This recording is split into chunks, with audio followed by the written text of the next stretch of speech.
How to downsize without moving. Hello, y'all. I'm Diana Brienne. Well, you're probably saying, well, Diana Brienne, where are you at? Well, I am upstairs. And, this is a room that we hardly use. Okay.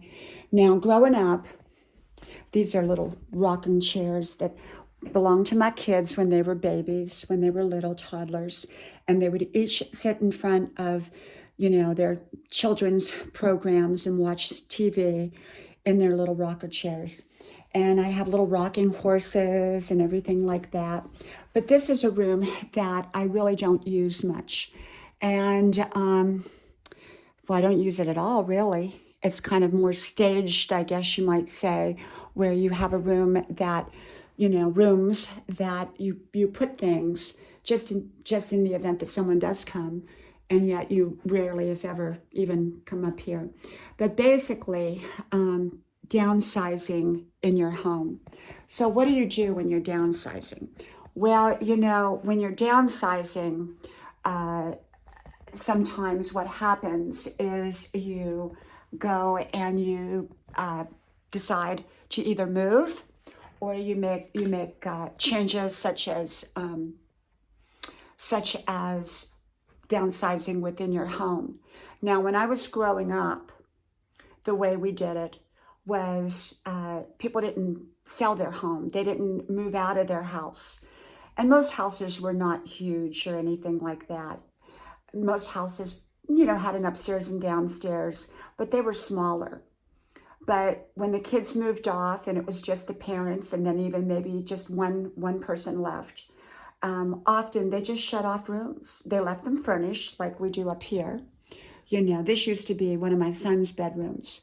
And, but what they did is they just shut off rooms. And they really didn't heat them or cool them or anything. Back then they didn't have air conditioning.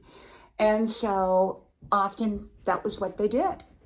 They just shut off rooms and decided that they were not going to downsize in their house, okay?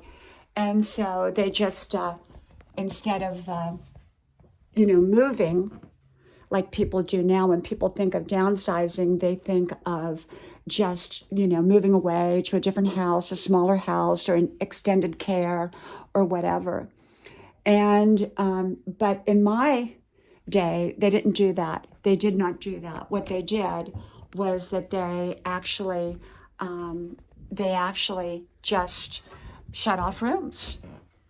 And they conserved, utilities by doing that. And there was no need to have all those rooms. And then if somebody came to visit, they would open up a room. And that's really what they did. And I think that was a great idea.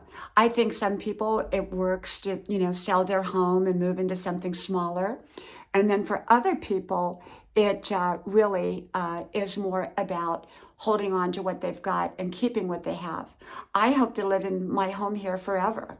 I really do. I don't want to make any moves. I don't want to move anywhere else. I love living where I live. And I love my things. I hope to hold on to my things, such as my paintings and that, for as long as I can. In a smaller place, I wouldn't have room for it, for many of the things I have. So I'm upstairs and I'm just kind of, in a room that I hardly ever use. And, but, we could go, get a smaller house. But our two sons live with us and they have like an apartment added on to the house. And so that works really, really good. And yet, an area that we don't use, we just sort of close off and we come up here periodically for whatever. And it makes it simple. As we get older, it's more manageable.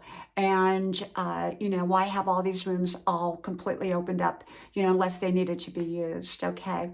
So, everybody has a way of downsizing. And for some, it's selling and buying something smaller or moving in extended care or whatever. And for other people, they just keep their home and they just shut off rooms the old-fashioned way. Well, from my house to yours, may God bless you. I hope you like, share, subscribe.